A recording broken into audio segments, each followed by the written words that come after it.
behind that curtain.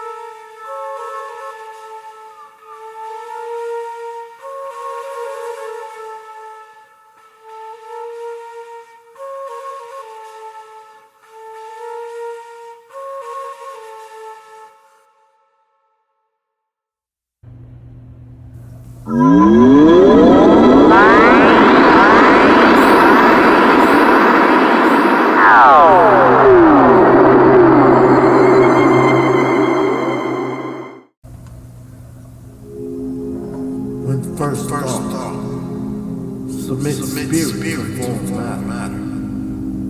Our celestial humanity arrives, awake in a dream, an inception of our reality.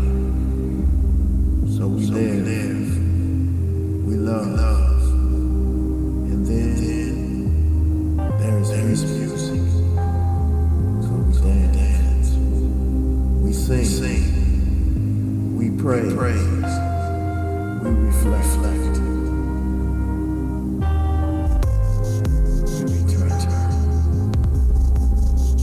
In the infinite in between, the now that was, faces dance in our dreams. Some familiar, some a single vision cosmic composition.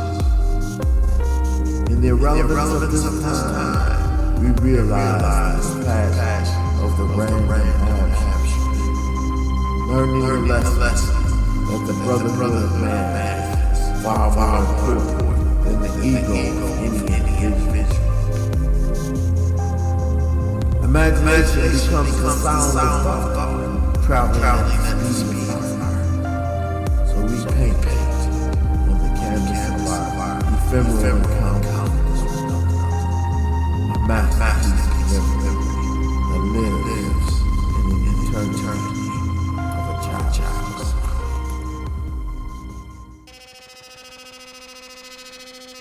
Oh, okay.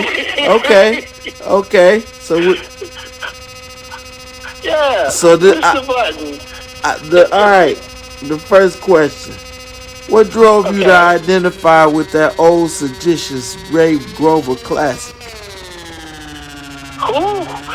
What drove you to identify with that old seditious Grover classic, BlackFrost?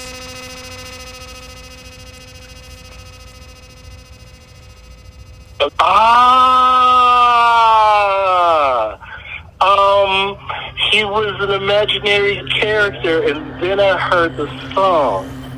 I don't know.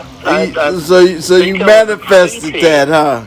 You manifested that. So that manifested through you, huh? The song gave me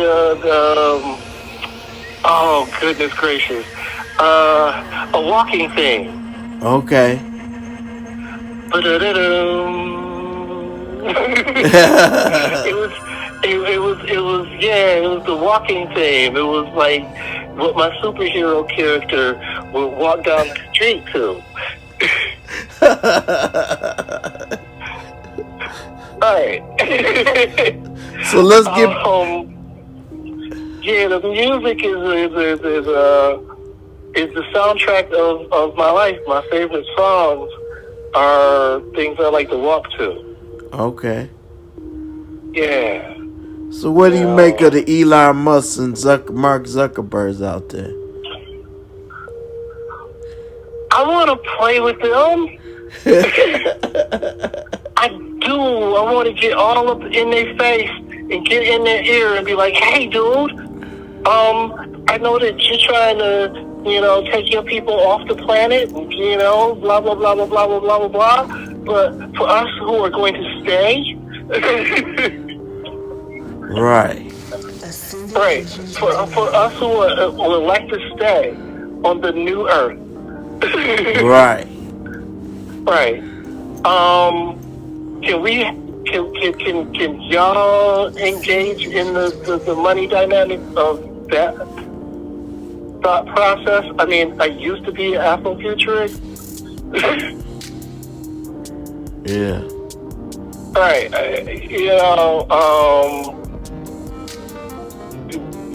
Yeah, musically I've been listening to a lot of South African house. Okay. Okay. And speaking of that, what has made the music industry such a refreshing piece of work? PEACE. Oh, well, in the rest of the world, we have one of the most optimistic generations in human history. Yes, sir, I agree. Right. Locally, domestically, it's a cluster because everybody is in that, the tweetosphere or whatever it is. Yeah. They in like what's happening now? Book of and Faces. How do I feel about it now? The Book of Faces and Twitter spheres. Yeah. And Instagram. Because they're so much interested in what other people are doing now. And saying what they would do with somebody else's money when you should be talking about like how wonderful the food is. Right, exactly. And that you got it from a friend who grew whatever or raised it. Yes, or sir. Whatever. If you got that, oh yeah. Yeah. Yeah, that's that. Yeah. And see, there's a difference between being rich and being wealthy. Oh yeah. Because wealthy, you got the knowledge, and everybody can have all that paper and money and numbers of an account in the bank, but if you ain't got the knowledge, you broke. Even with $1 million.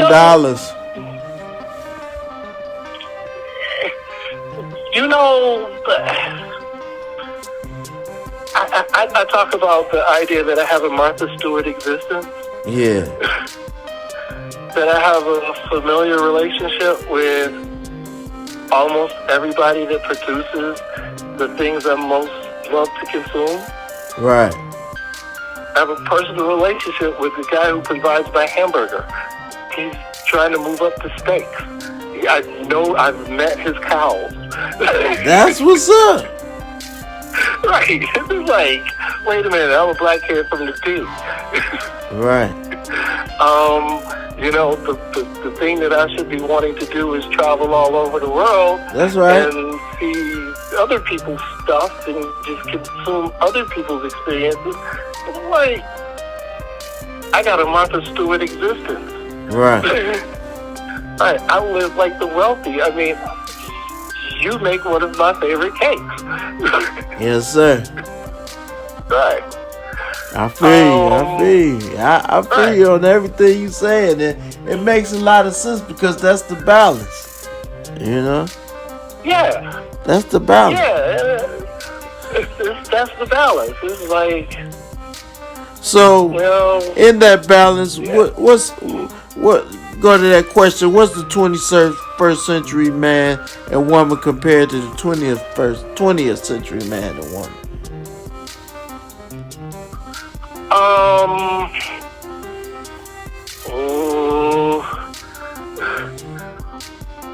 Overall, about the same. You think so? Really? Yeah, I mean, it's just getting more homogenous. Yeah. I think.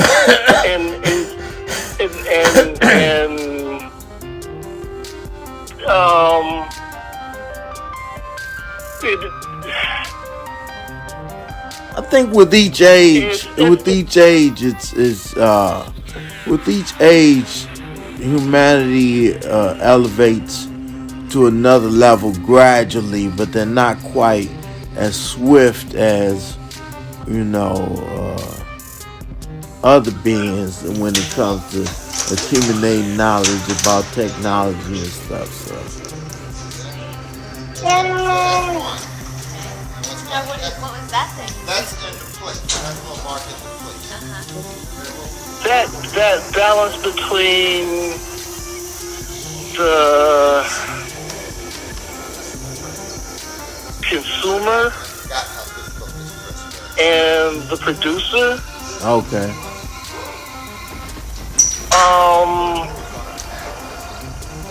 That relationship is being threatened.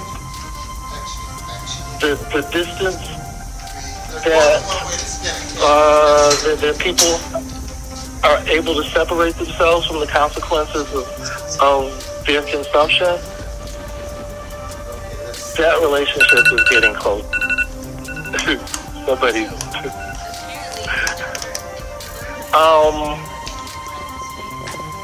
Well, you have to take 2 classes. You know, you can get a pair of shoes delivered at your door tomorrow morning.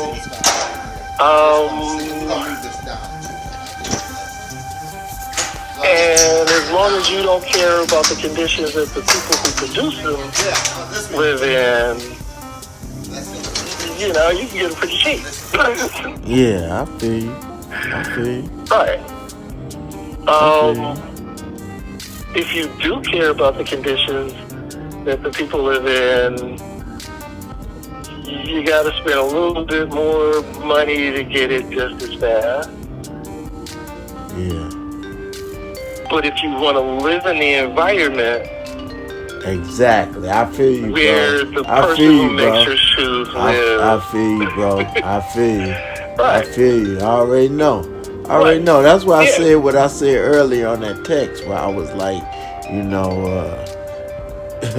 old money undiscovered, you know.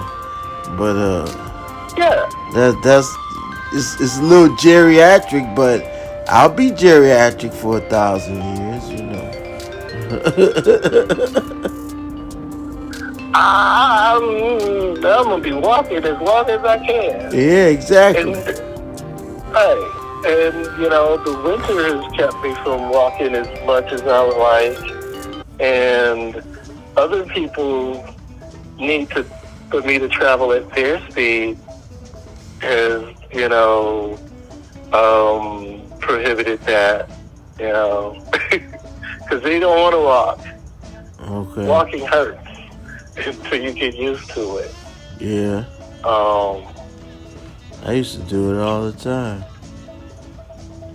Right, but with the discussion of like how do you produce a walking neighborhood, you should ask the people that walk. Yeah, you're right. You're right about that. You're right about that, because they know exactly what needs to be put where. Right. You know. So but yeah, that makes a lot. They of need sense. to. Right, but they need to engage in an intergenerational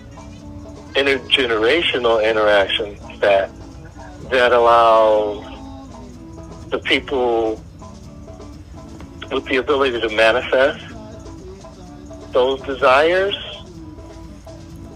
in the most expedient manner before the person who expresses desire loses attention on that thing. Okay. So if somebody my age can stand over somebody, say my grandson's age, and it's only a matter of standing over them because I'm physically taller. Right.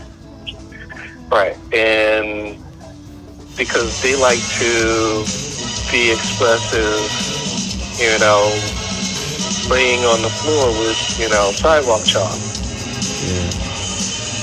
Right. If I could say to someone that age, hey, look, I want to make something this big on this much space that does this. Can you help me see what it looks like? And, you know, right, and I will reward you in the way that you deem most appropriate. Right. If that conversation is between somebody that say, I'm almost 60, my grandson is almost 5, if that's the relationship that it takes for these things that are possible to happen, we need to create the environment that encourages it. Okay. Most of us spend a lot of time figuring out how somebody else should make it happen. Okay. Right. Wow. That's deep. Well, you could always think about what you would do if you had Elon Musk's money. Yeah, that's true. But because I look at what those type of people do with that kind of money, I'm like, I'm almost like, want to go in a totally other direction, not lose the money, but not that train of thought. It's like, why leave the planet when you got so much here to help and fix? No. Because they like taking things apart and putting things together. Okay. And they like to do it bigger and shinier than the people before them. Okay. Right. You can't stop that energy. Okay. I mean, we've been doing it for, since we were microbes. And God said, let it happen, and formed us. I never thought I'd see on a movie. I never thought I'd see on a movie an eternal sleep in a celestial, man. Somebody's going to figure out how to express it. Yeah. Encouraging it, and maybe if you got a moral point of view on it, helping them with that discussion of what happens when you leave. Yeah. Can we, right, we live in the first time with all the turmoil that's going on. Yeah. We live in the first human period that we know of in mass. Yeah. Where peaceful intentions can inform the development of technology. Yeah. Right. Now, what we are on a spiritual level, I don't get, because I'm on my little itty bitty teeny tiny narrow quest for my thing.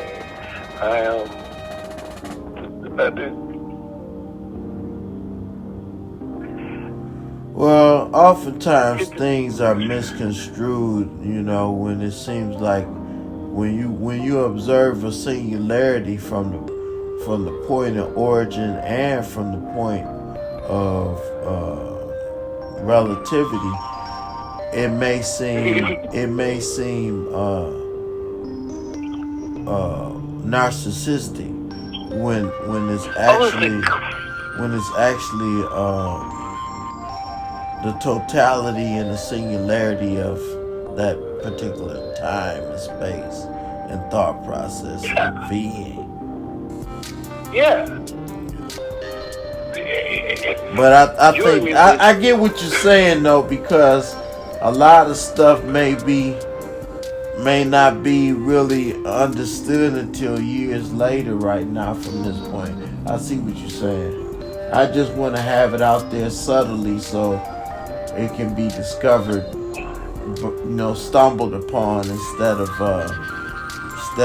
blasted all over every avenue that it can be,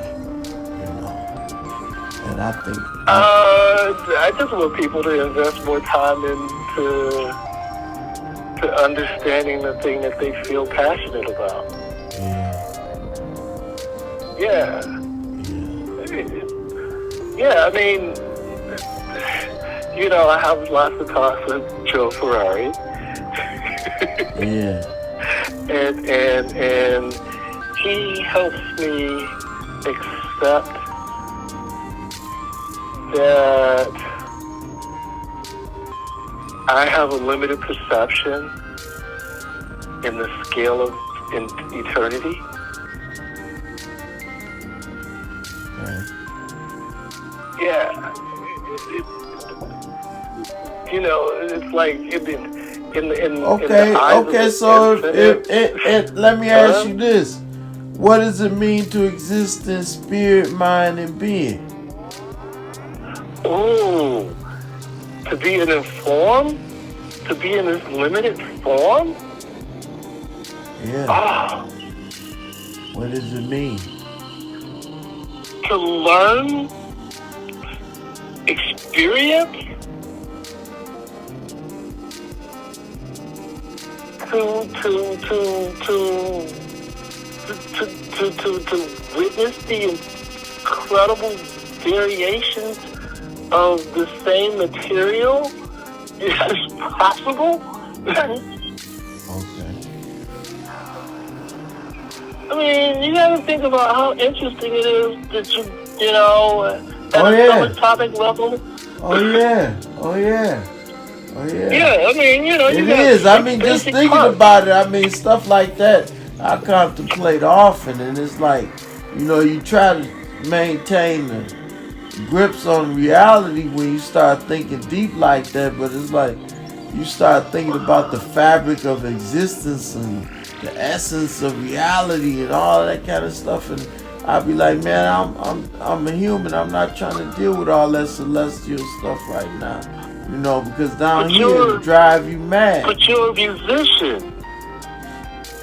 You're a musician, and when people are present while you play music, you want them to. Well, I say it like this: I do it with the music and the art, but I try not to do so much with the words because, you know, I don't know. Yeah. The word thing. It's high tech, man, and it's like I try to. You know, some of us have to protect ourselves from experiences that we would project on other people. Yeah. Okay. I've been blessed to have the ability to walk through all of that darkness so that I can imagine and articulate a desired expression that I believe is pleasant for one person. Okay. And because I do art from a scientific point of view. Okay. What does the effect of this have on the physical as well as the emotional? Well, there's only 3 different effects it can have. That's either on your mind, body, or your soul. You know. Yeah. And so I mean because you know, when we are mind, body, and spirit, we are a whole soul. Yeah. Right. And one day we might evolve to being non-corporeal beings. Mm-hmm. That's true. What would an individual exchange be with another, you know, evolved form of you know, what the holy texts tell us? Yeah. And what is the information that you want to exchange with another being at that level? Yeah. Right. And right now, we're so focused on self and extensions of self, of progeny. And our progeny are like, what can I experience? Because I spent the first half of my life inside of these little boxes. Where can I go? What can I see before it's all gone away because of the acts of our ancestors? I got. Right. There's still some of us who won't drink water and love fossil fuel powered cars. Right. Right. There's still a whole lot of us who would rather pay a big conglomeration for the convenience of having the latest stuff instead of building their own network that accommodated them in the spaces that they occupy. Having said that, I'm gonna ask you 3 random questions all at the same time. What are some mantras you live by? Ruby red or cran grape, and why? And 9 sets of random numbers. Oh goodness.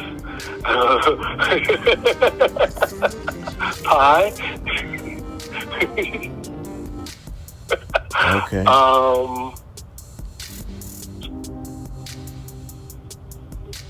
Cran grape? Okay.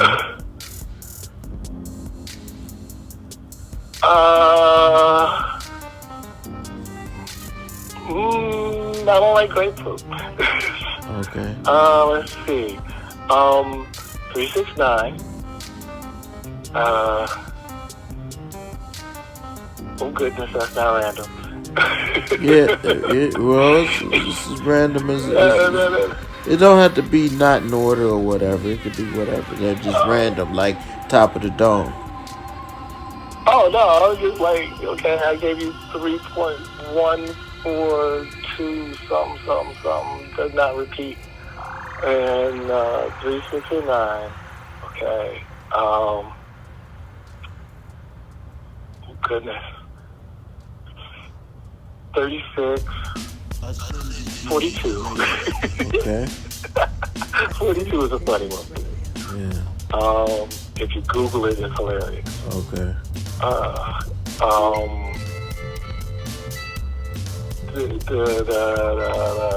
33.3. Okay. And 108 BPM.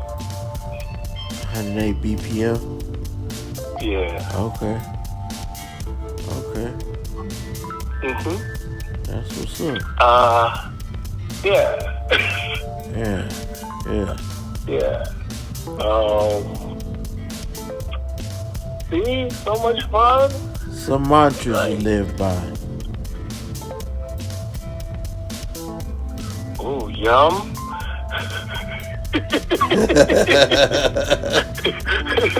Yum. You know, unlike other people, I don't eat to live, I live to eat. Yeah. Right, and I don't mean consume massive quantities. I know what you mean. You I know know. exactly what you mean. Yeah, because I believe that God sustains me. That's right. Right. And it is a privilege to have access to such an incredible variety of different flavors and experiences. And yeah. Okay. So yum and yuck. Okay. Yeah. Okay. Like, yeah, I'm gonna tell somebody don't do that. Right. Right. Yeah, don't do that. That's not good for me.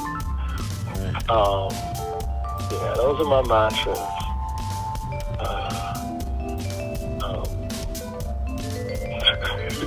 Yeah.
And you asked me a question about the education system. Yeah. Does the current educational ciphers suffice as adequate schools of knowledge, and how can they be enhanced? I'm going to skip right to the second half of that question. Okay. Okay. People interested in doing things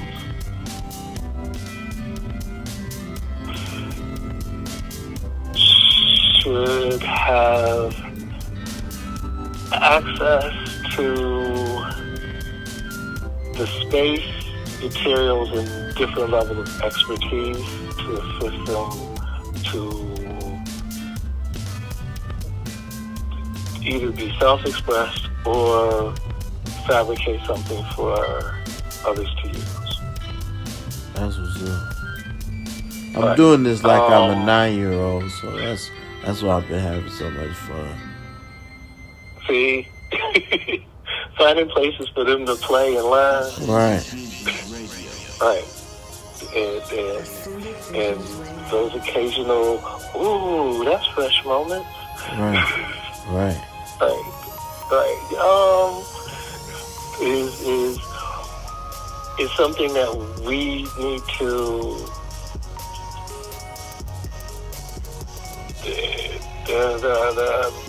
we need to make more of those spaces available in there. Yeah. And they need to be thought of as destinations to people that we would invite. Okay. Yeah. Is who would I bring So here to, let's say you have Missy Elliott personality and or artist type, and then you have a Paul Hardcastle artist type. Can both be equally marketed to value, to good value? Would you go see them? No, I'm talking about in their realm. I forgot the last part. In their realm. The two people that you named them, where would you like to see them? We said where? Yeah, where? Okay, Missy likes and all them cats do shows and stuff, travel and tour.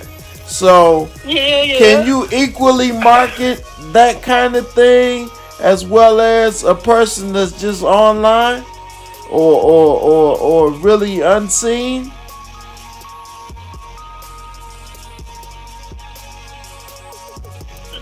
See, I spend way too much time thinking about the question to say, yes, absolutely, I can do it.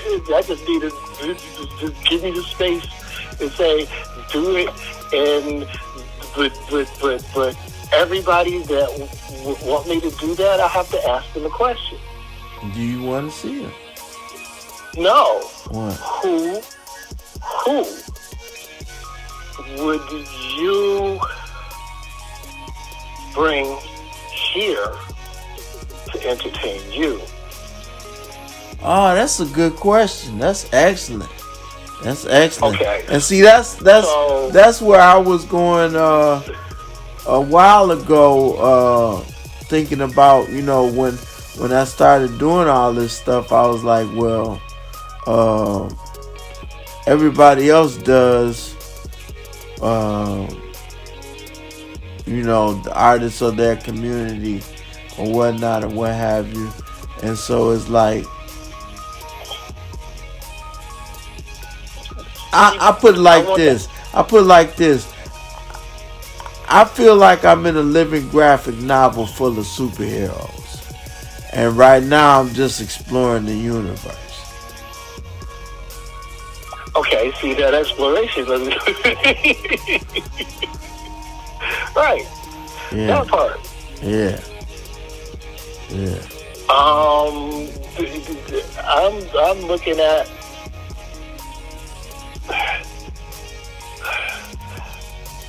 my thoughts process to about 100 city blocks. Okay. Yeah, instead of like, I let the sci-fi people, and I let the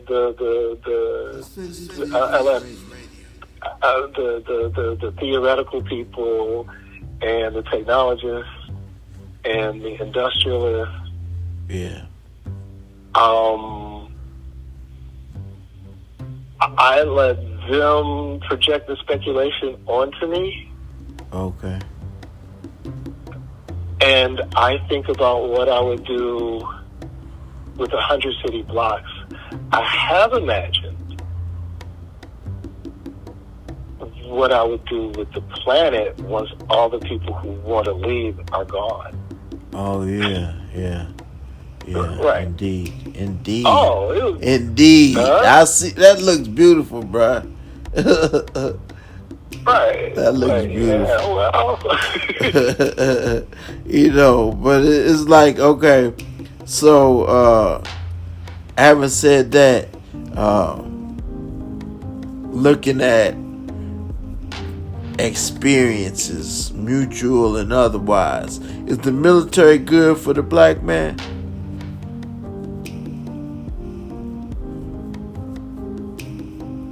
Could be. Relative perception based on the variables of experiences, huh?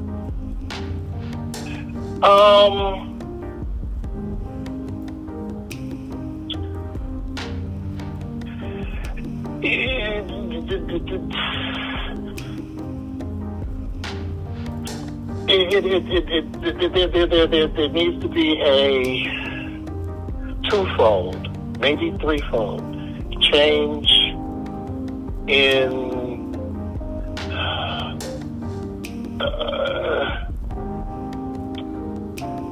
the who you choose. Instead of looking at it from the point of view of the way it is, looking at it from the perspective of what you would do. Okay. With that level of organization and that many people. Okay. Right. Kind of like trying to think about if the world was turned over to you and your people tomorrow, what would you do first, or a list of things, as far as bringing the planet into balance. Like you said, the people that want to leave, they gone, and so you've been planning all this time and getting prepared for the changeover, and so once they gone, it's like, okay, this is what we gonna do now. No. I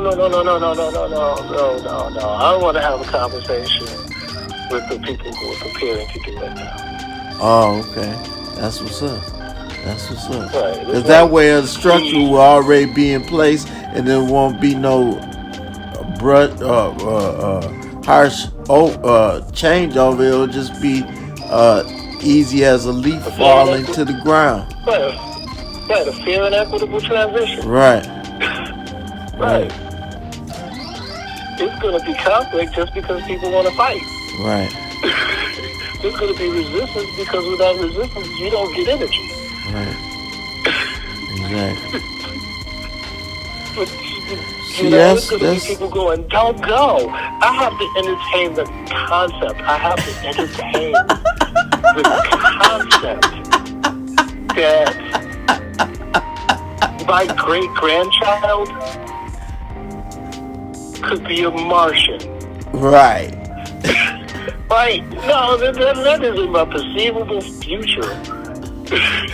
That I'm looking at the virtual reality screen of this kid's, indoor hydroponic super dope garden. You're talking about, Grandpa, come. Wait.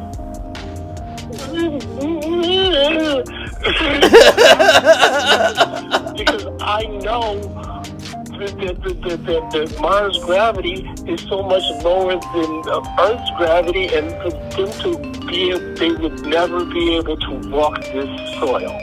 No. But the technology exists to make it possible that I can live long enough to go visit them on Mars.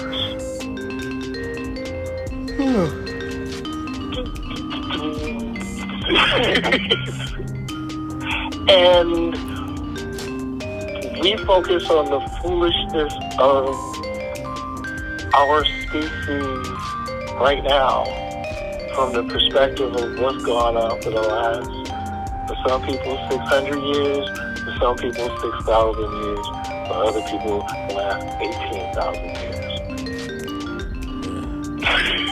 Well, basically, he who masters the scroll of destiny within the book of knowledge that controls the wheels of wisdom holds the key of correct understanding to open the door to unknowns. Yeah, that's the fun part. Yeah.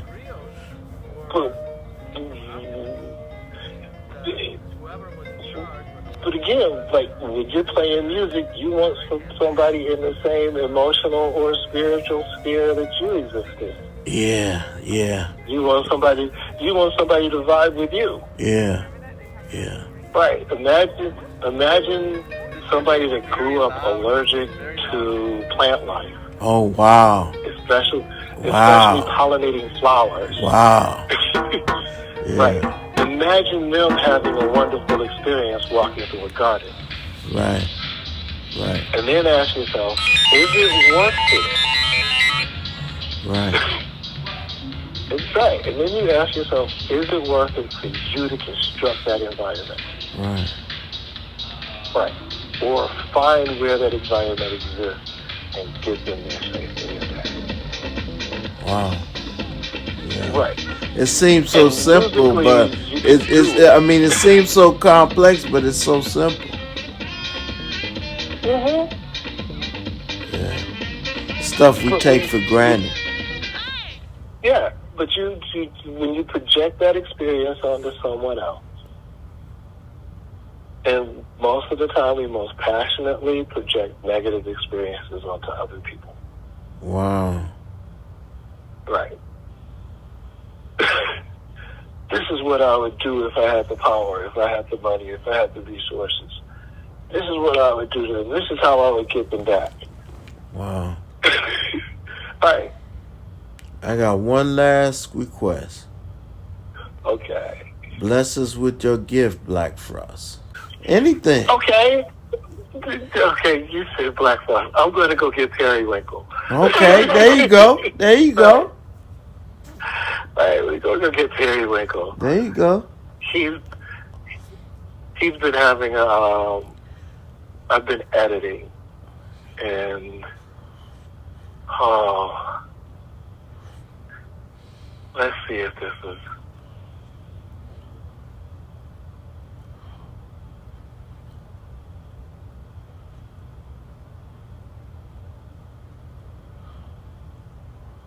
Oh my.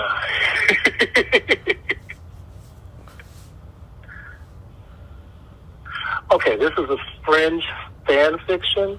Okay. All right, I'm going to put it on speaker. All right. So I can take this thing away from my ears.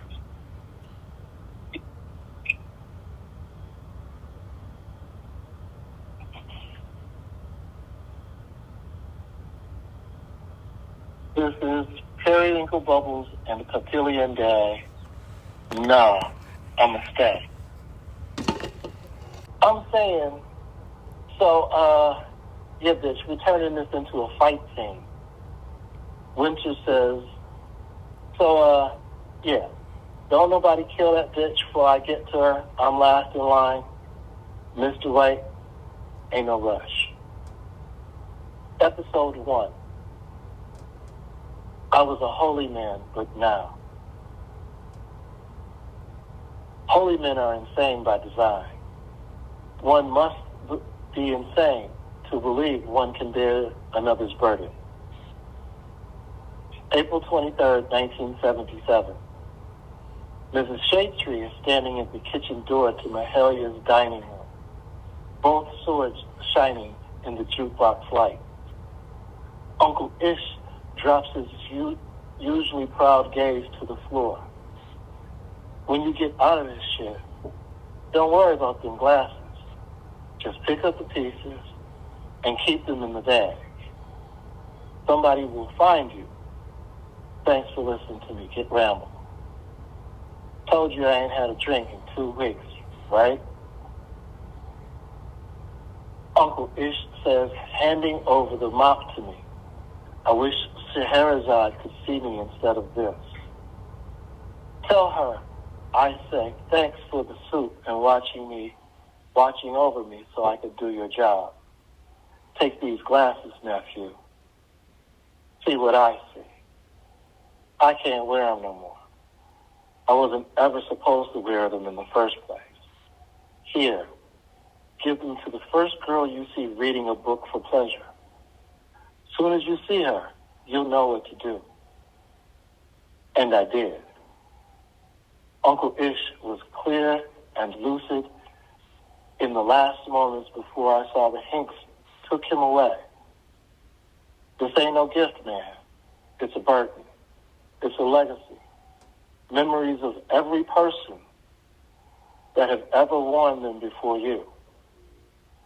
There's this long, drawn-out scientific explanation that will make sense to you one day. Dr. Bell explained it all to me after I got caught up. When Walter found these, that these were made for you, he stopped the study in Ann Arbor. To me, it just is what it is. My job was to collect these glasses and take them back to the sisters, like Mrs. Shadetree. My body recoils in the flash of this sickening pain as the wire temples bite behind my ears. Your grandma calls these Hinks. My mama called them Mauritius. White folks called them cherubs and pooties. My uncle's back was crawling with an army of soft pink lamprey-mouthed monsters under a dull, crusty white layer. Anyway, nephew, they feed off of decaying psychic energy. I collect them from living people that are spiritually dying, but have yet to fulfill their purpose. My friend Patty, you remember her. She would wash these monsters away. She was assigned to be your caregiver. You'll get used to seeing them. You will fight them and you will kill them and you will win. Baby, my reason for living is gone. It don't matter why or how, I know where she's gone and I'm going to be with her. When Patrice would sing, washed away the darkness. Uncle Ishmael touched my hand for the last time, pushed me back through the kitchen door, and ran out into the parking lot swinging an old rusted scimitar and a dull boning knife. My Uncle Ishmael was swallowed up in an angry mob of pink-faced Hinks, raging white boys in beer, blood, and ketchup and mustard-stained hockey jerseys, torches held high in the dull of a Detroit Sunday morning. I took off these glasses, and there was only my Uncle Ish, fighting the falling rust and carbon dust blowing down the alley in the acetylene glow and rains of a dying hurricane. I finished spraying the slime and soapy stench out the restaurant back door and down the alley drain, along with the last time I saw my uncle sober. When my grandmother saw these glasses, she slapped them off my face and trampled them in her church suit. But y'all lost in Detroit, staring Walter down and growling, "We're still here.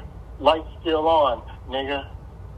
Walter fidgets and stammers while saying, "Yes, we employed video games and government map reference to no avail. The framework for the pocket universe needs to be overlaid and attached to a network of real neighborhood infrastructure. So we needed your memories and imagination. In 2015, we chose your pixelated art and caregivers village construct from your imagination, and we used Belly's massive funds and resources to make them a reality in your time. I'm so pissed right now. Walter continues saying, so as it happens, the cube matrix of redundant frameworks is a practical method of securing data. But if you need a surplus of CO2 and, I say, Periwinkle ain't here, man. You used my neighborhood for a pocket universe filled with droves of little bald-head, pale bug and rat-eating Buddha babies. Walter says, is that fried chicken and the love basket I smell? Delightful. And the two of you bear a remarkable resemblance. September continues. Walter thought perhaps his childhood imaginary friend would be able to help him figure out the calculus equation for the container. So I brought him here to you. The waitress puts down 2 fried chicken dinners and a roast beef sandwich. I said, go ahead, man. Eat up. Here, September. Try this hot sauce. Fuck a butt. Oh, yeah. Last time we talked, Uncle Walt here was tripping acid and smoking that MC Escher shit. All in my cookies and milk. We really believed that that room he hid the baby in would be stable and that hokey pokey dance trick was going to work. I told your ass do the orange tango. White boys can't count past 5 without help from James Brown. Please. And where's your girl, Dr. Winnick? September's head nods to the left for a while. We fist bump, and I say, for real, nigga? No. September says, Chelsea, please, for help.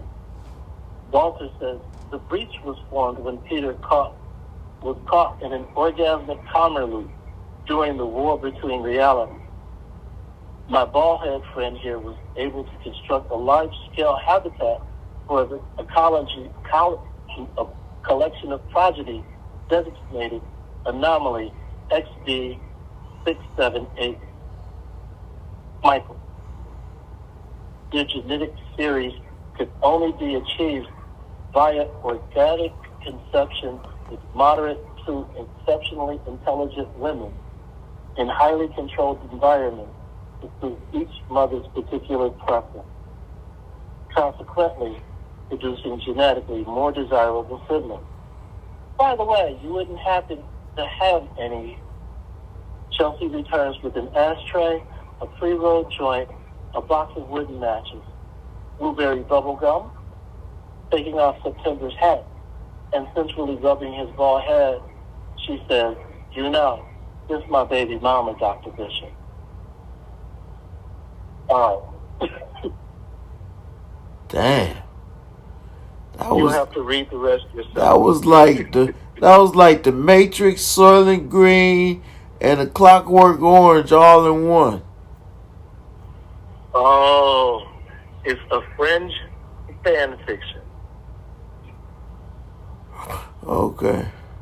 That was deep, Yeah. yo. Oh, thanks. Yeah.